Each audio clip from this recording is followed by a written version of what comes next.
Welcome to ThoughtSwift's Billing Guide. My name is Rebecca Varnado. I'm the Senior Customer Experience Manager here at the ThoughtSwift Home Office. In case you're not aware of our program, we offer two products, an electronic health assessment and a Medicare annual wellness visit. These assessments are done on an iPad. Providers utilize ThoughtSwift for increased patient care, to meet federal mandates to perform preventive measures, for litigation protection, and for revenue enhancement. This is only a guide. We will give you the best information that we have available, but you as billers will understand that there are variances between billing situations and even between payers as to what ICD-10 codes may be used for a CPT code and even what modifier combinations are accepted. Our program is intended to be utilized with commercial payers and with Medicare. If you do choose to try to bill out to Medicaid, TRICARE, or workman's comp plans, you do so at your own risk. We are not able to provide much support there, and those types of denials are also not eligible for any bill credits. Here are the codes that we utilize in the ThoughtSwift program. The top three on the left-hand column here are the annual wellness visit codes. The G0442, G0444, and 96103 are utilized for the EHA. It's important that you make sure that these are available in your EHR or in your super bill. We have preventive codes that we utilize and E&M codes. The preventive codes should be covered by commercial payers and Medicare. There are some exceptions to that rule with some grandfathered plans, but it is very rare, whereas the E&M codes may actually be subject to patient responsibility. For the screenings, the Z13.89 will be utilized. That'll be for the G0444 and G0442. The annual wellness visit codes will get a Z00.00 or 0.01, depending on whether or not any abnormalities were discovered in that visit. For 96103, there are over 600 allowable ICD-10 codes.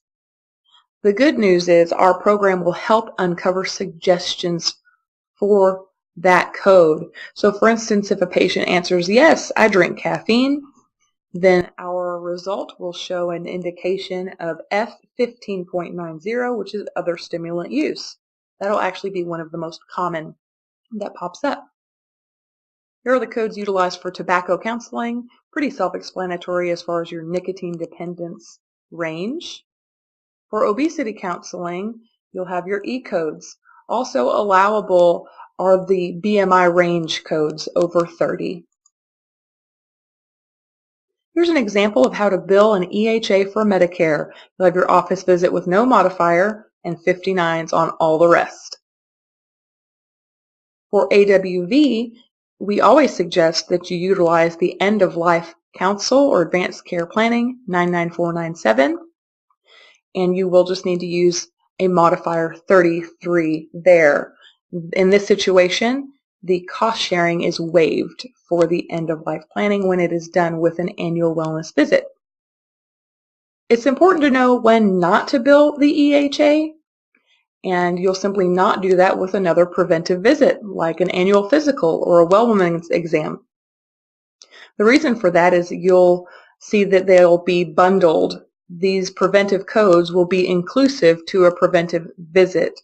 Also, 96103 will incur a copay. There'll be patient responsibility there, and the patient was not expecting that on their annual physical or preventive visit. Same thing for Medicare. The annual wellness visit is preventive in nature, so do not do an EHA on the same day. The EHA is a great follow-up tool to an AWV. Our top 5 billing mistakes are failure to apply the modifiers. You will always need modifiers when you're doing other codes in addition to your office visit. Failure to put those on will result in a denial. Wrong or missing ICD-10 codes. A very common mistake is to utilize the Z13.89, which is for screenings, to utilize that for 96103, which is not allowable. failure to use all 3 codes for the EHA, failure to utilize the counseling codes that are available, and that very common mistake of doing the EHA along with a preventive visit. If you'll avoid those common mistakes, you'll be doing really well. Lastly, in order to make this work, we've got to communicate and work together. We do require either view-only access or a weekly billing report showing how you're billing these claims out. The reason for that is that we want to catch any mistakes before it becomes a very burdensome, large amount of claims to correct. This piece is also necessary to be eligible for our ThoughtSwift promise, those bill credits that we'll go over here in a moment. We also ask that you research the codes, the policies, and get familiar with the patterns that you will be uncovering. So long as we work together, we will do fine. I've mentioned our ThoughtSwift promise a couple times through this presentation, and the basic thing to understand is that we want to make sure that our program is profitable for your practice. Any denials are eligible for a bill credit on the next month's bill, so long as we do have that access to the EHR or a billing report. We do want to see EOBs so we can make suggestions on how to rebill that claim. You are required to actually follow those suggestions, and if it is still denied after that, you would be eligible for that bill credit. And finally, of course, that there's no past due debt to ThoughtSwift, that you keep your bill up to date. So that is it in a nutshell. If you have any questions at all, feel free to refer to our A300 billing guideline that is sent to you in your welcome packet via email. Feel free to reach out to your ThoughtSwift representative or contact us here at the home office. Thanks so much for your time today. Have a great day.